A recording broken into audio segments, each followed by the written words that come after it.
Welcome to Cobra Kai.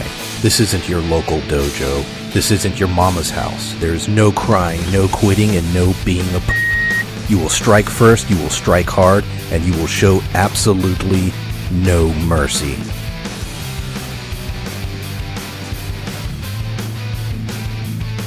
Welcome, ladies and gentlemen, back to LRM's No Mercy podcast.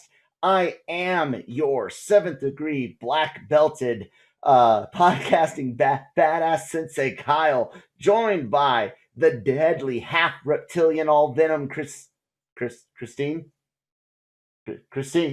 babe. Okay. So apparently she's not that badass. Producers tell me she's got a headache. Girl. Headache. Yeah, whatever. Fuck that shit. Tell you what though, who we do have is someone that is an unholy curse from the beast who is called the Desolate One. The first of the fallen, the spoilers of virgins, the master of sorry, never mind. We've got Manny. What's up, buddy? How you doing? Well, that was going well until it didn't. You don't like Clerks 2? Yeah, of course I like Clerks 2. There you go. That's what I got it from. When Randall starts scaring Elias right before the King Diamond music starts playing with Jay and Silent Bob in the drive-thru. Love it. Oh man. Episode 10, dude. Finally finished with season 3. A lot to unpack as a season as a whole here, but as an episode, I think while again there is an amazing season 3, this episode proved more than anything that there's a lot of stuff on a cutting room floor somewhere to add on a bunch of stuff to get to season 4 the way Netflix wanted to. I'm guessing. Am I fair in that assessment now that we're finished with this, Manny? Season or episode 10 being done? Maybe. I'm still not sure. I'm still a fair believer that this is what they wanted to do anyway. Kind of feeling it out. Yeah, I'm not sure how much Netflix really cut or whatnot at this point. I know it'll be interesting to see season 4, but yeah, I've been waiting for you guys to get to this episode because I knew it'd be interesting. Yeah, there's a lot. I mean, but let's get into it. There's really three things that go on in this episode. You have Vietnam and stuff dealing with John Kreese. You have the kids of Eagle Fang and Miyagi-Do, and later on the kids of Cobra Kai, and then you have Johnny and Daniel with Allie and Amanda at that party that we saw at the end of the last episode. When it gets down to it, we open up in Nam at a POW camp, and we realize that Kreese, who had gotten these guys captured in the backstory way back in like episode 2 or 3, we're finally wrapping up his waste of time. The only positive in this is that they show Kreese to be a bad guy at the end of the day. You know, commits cold-blooded murder in the end of the day. Yeah, it's to survive, but you know, you're not supposed to do things that way. But anyways, it's all suspension of military protocol and belief and all of that. But that's where it opens up to set up that we're gonna get some more Kreese stuff, but really, the things with the kids and the things with Daniel and Johnny are like the two big focuses for this episode. Would you say? Right. Would you be agreeing? I found that at least this time, I think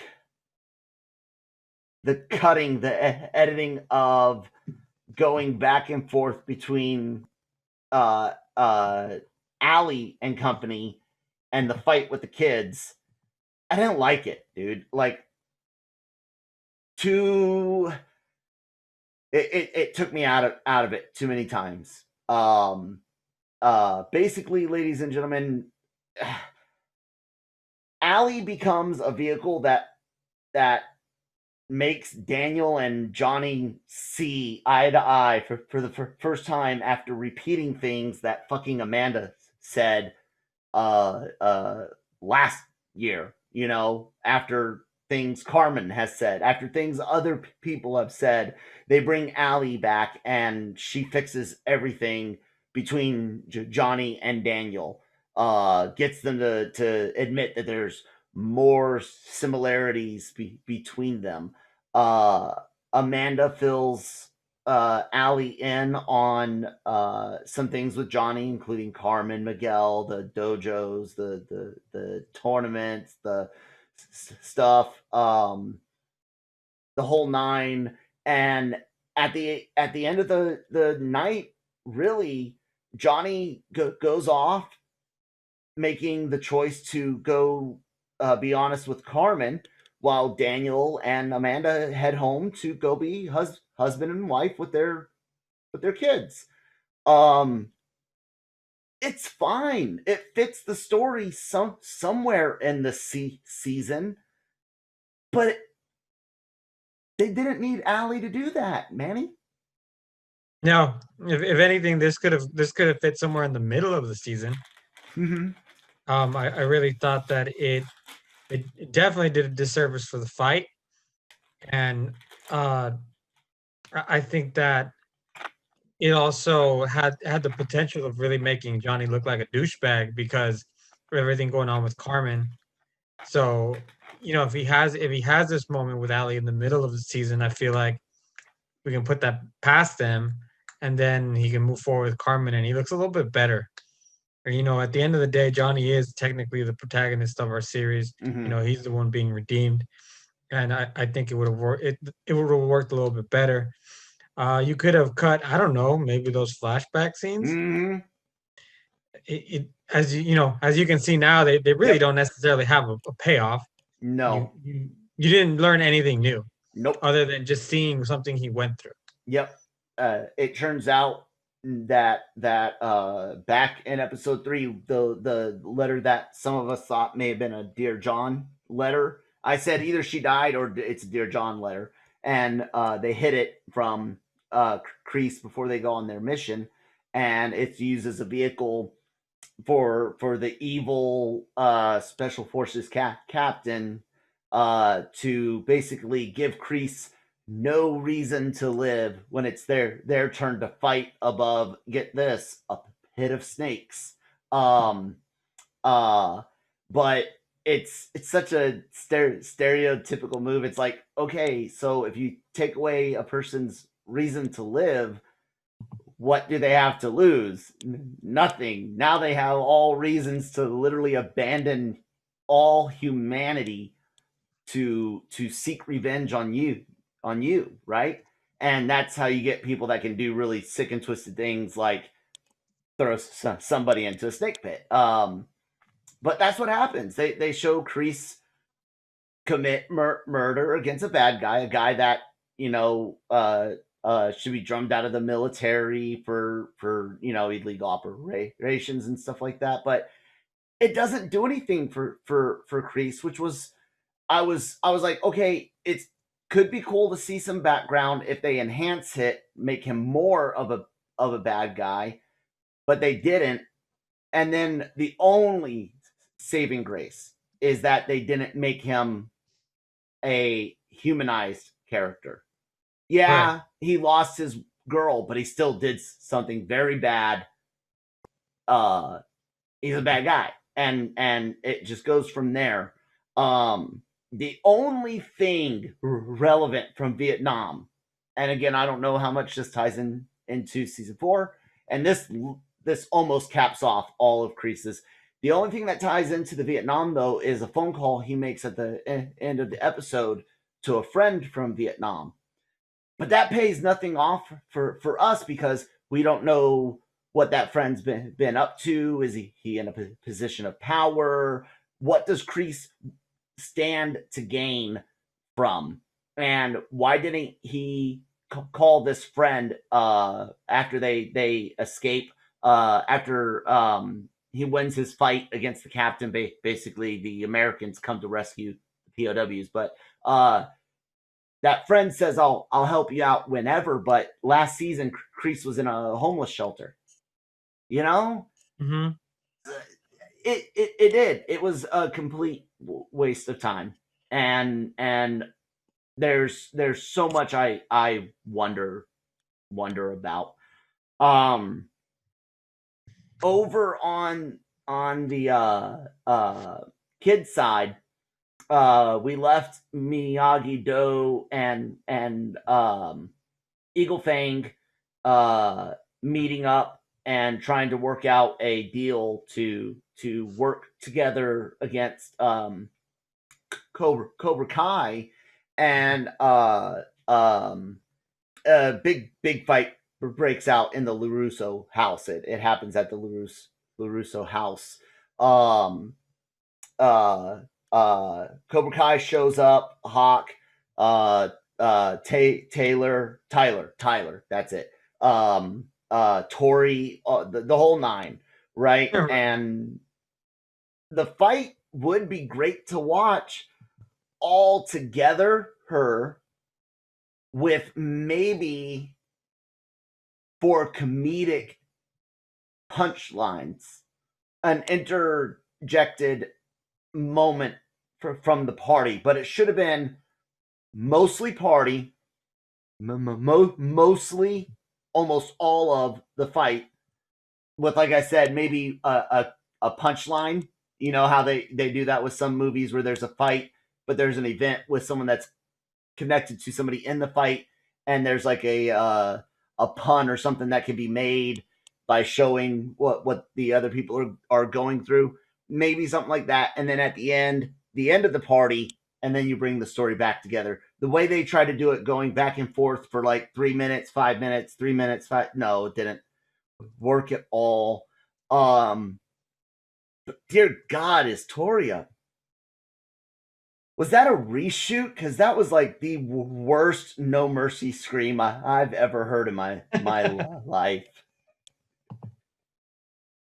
You know, the entire thing, it was just so very choppy. And think about if you would have taken that scene from the from the second season, and added something else in between, how much of disservice that would have been. Because there's some shots that maybe were shot continuously, but you'll never know because they kept going back to the other scene with all the grown-ups. It just, they're trying to recreate what they did in the second season, and it just doesn't work. There's it's a home invasion, really, more than anything else. And I just and although it had been played out a little bit with Tori and Sam, I still don't feel like there was enough there to make that the big fight in the end. No. You know, and so it just seemed like another fight. It didn't seem like a season finale. Right. I'll agree with that. Which they do kind of give us a halfway decent, if not totally earned,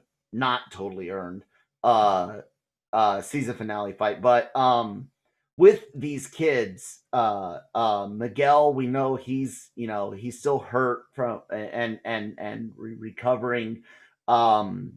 Tori's out for blood. She does really get she says no mercy in like the worst acting way ever. Like I don't know, that was a terrible take.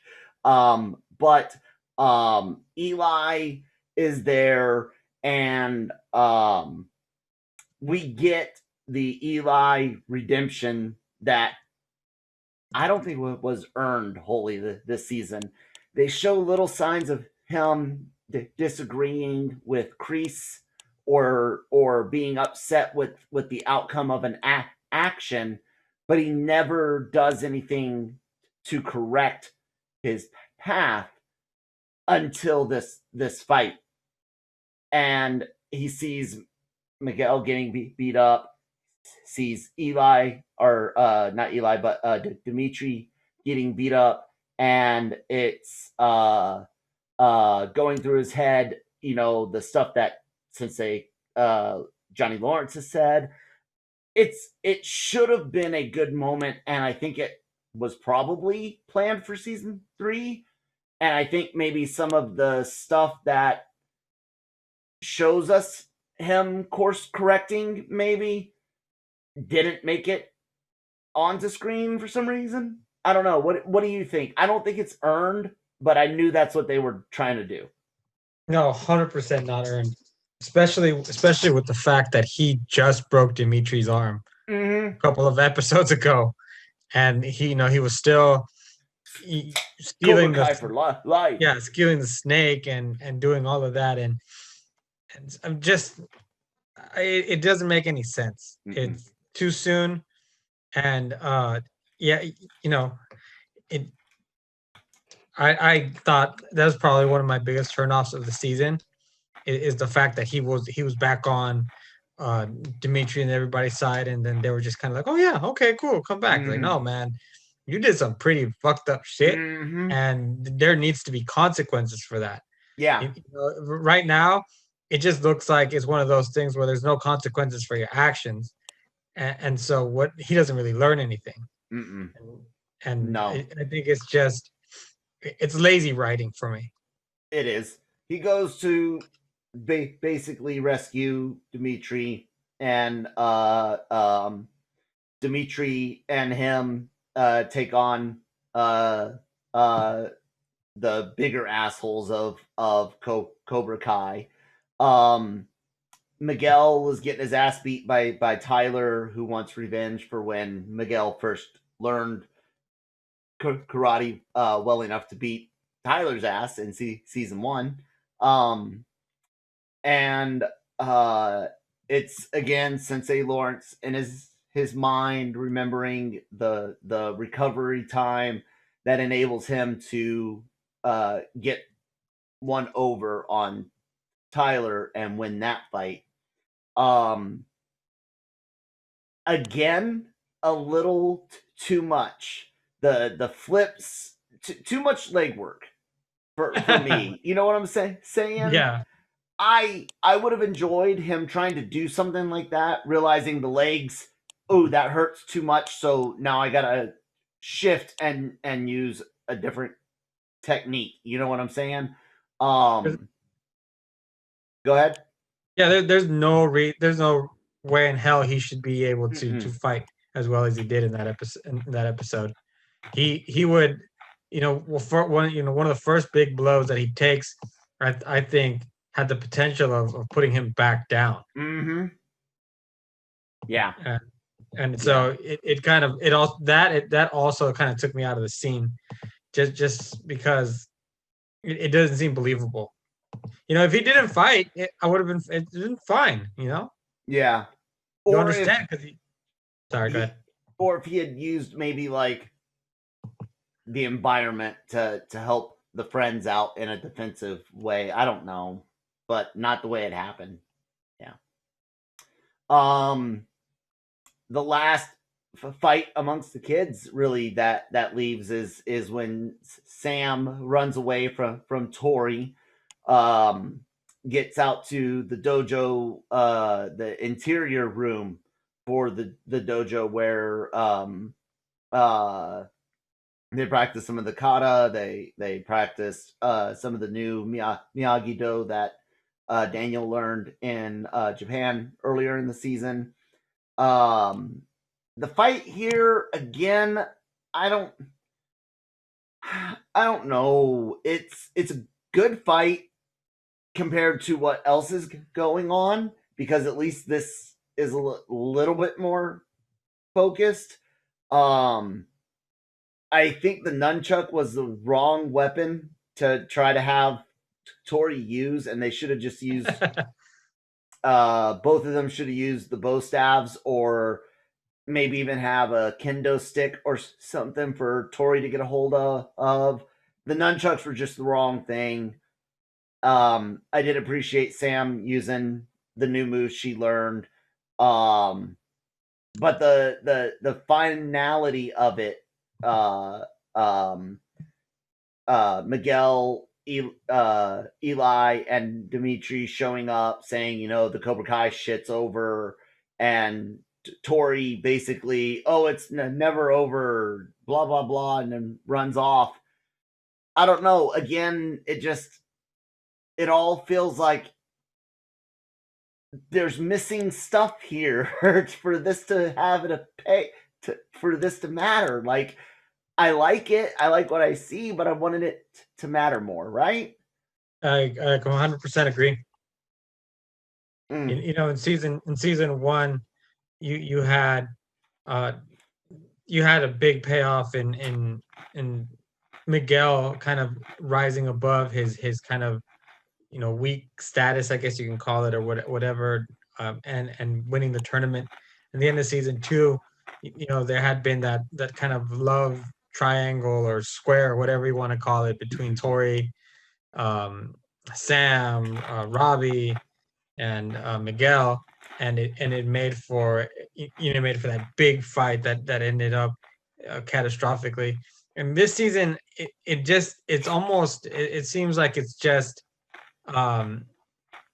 it's still stuff that has to do with that last fight. It's residual. It's nothing new. I don't feel like Tori doesn't necessarily also come off as an antagonist, because you understand her situation, and you understand that she does what she does, and especially I think that she's with Cobra Kai because she helped her survive.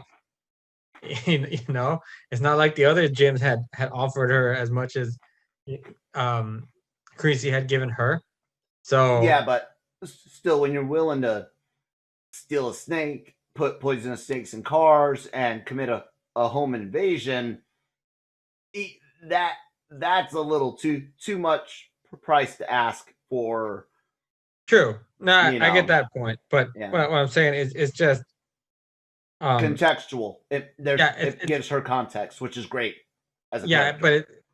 But it's not there enough for that to be the showdown between Sam and her. No, especially when we didn't get to spend enough time with Robbie this season. Yeah, that was kind of a little bit of a ripoff, I think. And that kind of brings us to the end of the episode. After the party, Johnny's on his way, to go tell Carmen how he feels, and Miguel's there, who reveals what happened, which sends Johnny to Kreese. And when he gets there, he sees that Robbie is there, and it's like Kreese is like, "Oh, this is my evil plan all along, is to get your son on my side. I don't give a crap about any of the others." And Johnny and Kreese fight, and it does two things. It throws back to Kreese and Nam, but it also throws back to Johnny being choked out by Kreese in the movie after losing and kind of bucking up to Kreese in the film, that chokehold. And in comes Daniel LaRusso. Oh, no, wait. Johnny gets out of that. That's right. Robbie then comes in, and fights Johnny. And Robbie's like the full convert. When Kreese gets back, because Kreese hits Johnny with the back of a sai, and then when Kreese is going to potentially commit murder, Daniel then comes in. Johnny accidentally knocks Robbie. At first, he's like, "I'm not going to fight you, kid," and he is. He's all defensive. He's using blocks and judo moves to push to maneuver Robbie away, to transfer Robbie's momentum elsewhere, and one of the moves ends up sending Robbie into lockers. It's a legit 100% accident. It was a defensive move. Robbie just had too much inertia. Boom, he hits the lockers. That's when Johnny's attacked again by Kreese. But Daniel comes in to help save the day. He's kicked out the window. They're like, "Oh, this Kreese gives the line, 'I told you this is how it was going to end up.'" I like all of these fights. Like this is the type of Cobra Kai scene I want to see. Like Right. a lot of these scenes throughout the season, they just are missing the story that make them have the weight for the emotional. Like the eyes are pleased, but the mind is not. It's what you keep saying, that somewhere there's a bunch of cut scenes that we haven't seen that put this all together and make it look good, Mhm. because it's just really choppy, and so I It makes you worry about reshots and what was really the focused story, because there's so much Karate Kid 2 and some Karate Kid 1 stuff, past stuff here again. I like it when Kreese does say that defensive crap has got to stop sometime, or you can't rely on that defensive stuff forever, something to that effect. And Daniel's like, "Luckily, I don't have to," and he starts using the new Miyagi-Do techniques that are more offensive, including the paralyzing technique. so I like that. That's I a did cool too. technique. Kreese is gonna stab him with fucking broken glass, and he starts hitting those pressure points, and Kreese can't move, and Daniel is ready to strike Kreese. They're not gonna kill him, obviously, but he's gonna make that final strike to knock him out. Boom, finish it at least, or in their mind, what should finish it, because I've defeated you in combat. Daniel looks at Johnny. Johnny gives him a nod. Daniel goes, but the kids show up. Sam and Miguel, and the tension's all broken up. Robbie comes out, and basically they set up, "Hey, let's do this tournament. If Cobra Kai loses, I'll leave forever. If you guys lose," and Johnny says, we won't lose. We get to see the new dojo with I Can Feel It coming in the air tonight from Genesis, and boom, that's the end of the episode. What's your take on the multiple fights there at the end, Manny? So I like that. It's that those have consequences. Those have been building. They've been going back and forth with each other.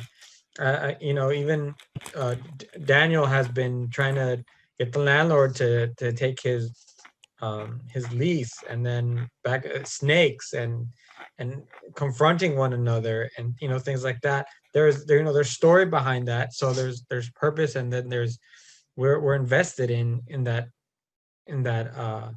that fight, and so it makes it that much better, and it makes us excited to see them announce their plan for what they want to do. So I liked it. I enjoyed it. That part I really liked, because it's gonna move us forward, but it just doesn't feel like it makes the entire season feel like a just a setup season, Mm-hmm. and I don't like that. No. Somewhere in here is a great season 3. It might be shorter than seasons 1 and 2. It might be the same size. I don't know. It depends on what's on the floor, what was added after the deal. Like a lot of those specifics we don't know. The good thing is there was enough here that while compared to the other seasons overall, I'm disappointed. I'm still excited about the potential for season 4. But before we get to our questions and potential for season 4, I give this episode a B plus on the individual scenes and their value if you can break them apart. Um but because of how bad it was edited and some of the lack of payoff, that's why it doesn't get an A minus, which I think if they had some of those things to pay off and the edit of this episode had been better, like I said, party, fight, little bit of party for comedy, and then end party, and then the end fight. I could have made it a little up to an A minus. Christine gave it a B minus. What do you score this episode? I give it a C minus. C minus. Yeah, I can't. I think the editing's bad. I think the payoff is bad, and that includes Vietnam. That includes Yep. Ali. That includes the last fight. I think the only thing that I found enjoyable about the episode was the confrontation outside the dojo. Yeah, I can see that. Like I said, I agree with all those issues. I think those individual scenes by themselves were enjoyable, and that's kind of how I tried to look at it. But yeah, that wraps up that season. So, season 1, we ranked. I gave it an A minus. Christine gave it a B plus. You gave it a B minus. Season 2, we all go up quite a bit. I go up to an A. Christine goes up to an A. You go up to an A minus. Season 3, I graded overall all B minus. There is an A minus season in there somewhere, but That's the one we got. Christine gave us a B. What would you rank the season overall, Manny? I'm easily giving it the whole season. I'm giving it a C. A C? That's Yeah. what I figured. That seemed to be about averaging out on your scores throughout the reviews. So, man, what are your big wants or theories? Do wants first. What is it that you want most out of season 4? Well, I want that payoff tournament. You know, and then also I need to see a little bit of consistency in the relationship between Johnny and Daniel. Mm-hmm. Because you know, if they continue that, it's fine that if they bicker, kind of like Yes. friends do and things like that. That's okay, but don't give me another one of those. You know, they fight, they have a tantrum, and they kind of go away from each other a moment again because we've seen it too many times. I'll agree. And so that's really what I want to see. And then my I think my selfish want is I want the bad guy from, is it Karate Kid 3? Who starts training Daniel LaRusso? The really like psychotic guy with the ponytail. Yeah. When Danny wants to be in another tournament and Miyagi won't let him or something like that. Is that Right. one? Yeah. I want him to team up with Kreese. They come in and team up with Kreese and you know, make it a little bit more even to make a little bit the threat a little bit higher. Maybe that's the role the friend is gonna, not that he's gonna be the same person, but he's gonna come in to be Kreese's assistant sensei at Cobra Kai, maybe. It'd be cool if it was him, and it would just. I think it would just make it because you have to. You only have so many other nostalgic characters you can bring back. So, or maybe Jaden Smith joins Cobra Kai. He calls Jackie Chan. Did they set that in universe in any way at all? No, I don't think so. No. Okay. But yeah, I just I want to see it go back to what they were doing in season 1 and 2, be a little bit more consistent in their storytelling. And also, one of the big things I would really, really want, I need to see Hawk have to go through some consequences for all the things that he did. Yes. Because if I swear to you, if we're like 3 episodes in and he's just, happy guy with the group again, I'm gonna call bullshit, bro. I get this feeling that, and this is just a theory. This is just Kyle thinking.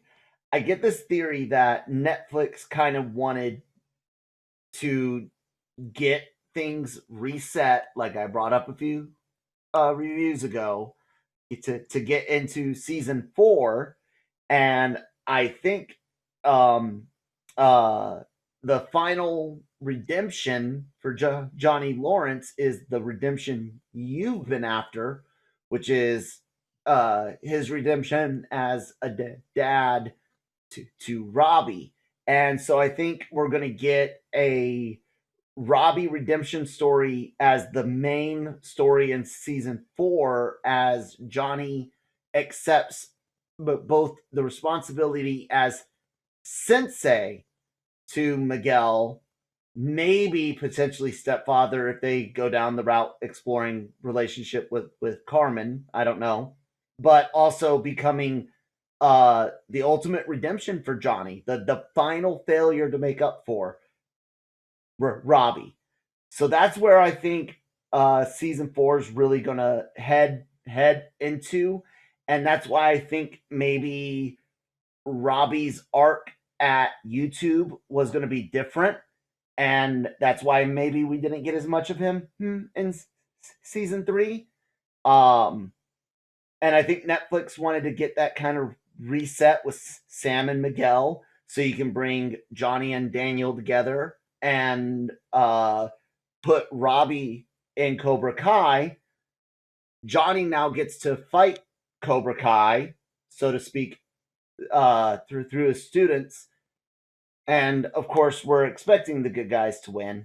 So if I'm writing this, that's the story going forward. How does that sound to you? Does that sound likely? Definitely a Robbie redemption story, because if you really think about it, besides Miguel getting healthy, there's not much to redeem there. Mm-hmm. And Sam is still on the right track with her family. Mm-hmm. So yeah, I mean the focal point does shift over to Robbie and what he does, which is good, because he was a good they had a good balance of focus in seasons 1 and 2, and they lost it here. But I wonder about how the tournament breakdown will be, because obviously we're looking at who's Miguel gonna fight? Robbie, most likely. But who's Hawk gonna fight? We know Tori and Sam are gonna fight. But what's the championship round? You know what I'm saying? Are they gonna break it up where there's a male and a female bracket, so Robbie and Miguel can have their match, and Tori and Sam can have their match, and we can have a male and a female champ? Are they gonna go for a united? Like, I really, to make the tournament's main fights be between these kids matter, I wonder what the logistics of that tournament will be. right? Yeah. It's gonna be interesting, because you almost feel like Robbie can't necessarily fight for Cobra Kai by the end of the next season, or else, what does it really say about him? Mm-hmm.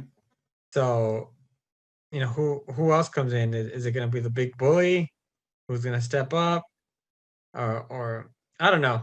I trust that they have a plan, but we'll see what happens. I liked everything Zabka's done with this show. His performance, he is consistent, even though the story and the lines may not be consistent. His character, his delivery is consistent, and I appreciate that. I have agreed with you 100% about the Robbie aspect. It's like, yeah, dude, it's great you're doing all this for this other kid, and sure, you could have a blended family with Carmen and Miguel and Robbie. Like, that's a real life, thing that happens across the world every day, blending families to get together. But dude, you've got DNA out there. It doesn't always matter. I'm one of those people. I'll cut DNA out like I don't give a shit how much genetic material we share if you're not acting like family. But you're supposed to make the effort to be family to those sharing DNA with you. So I think that's the ultimate redemption of Johnny Lawrence. And that it's a mistake he admits to. It's one of the few.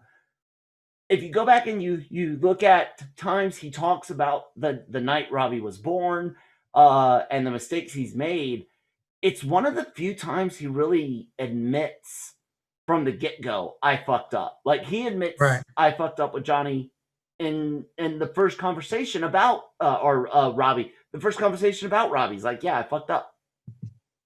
Everywhere else he tries to shift blame, and it takes him a while to admit fault. So I think that's where we're heading, and I'm okay with it, and I'm interested in how it will actually be executed. Same. I agree. That's it, ladies and gentlemen, for No Mercy this year, because the way I understand, the crew and the cast recently headed out to Atlanta to begin filming in January.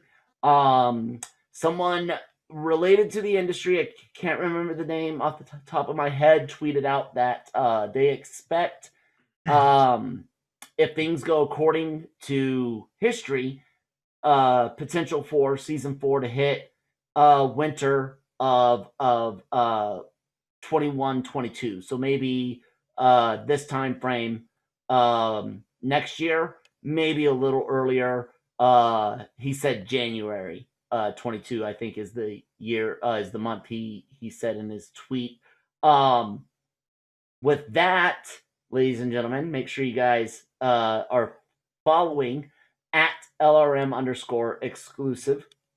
And checking out the website every single day for all of your entertainment news, needs, and opinions.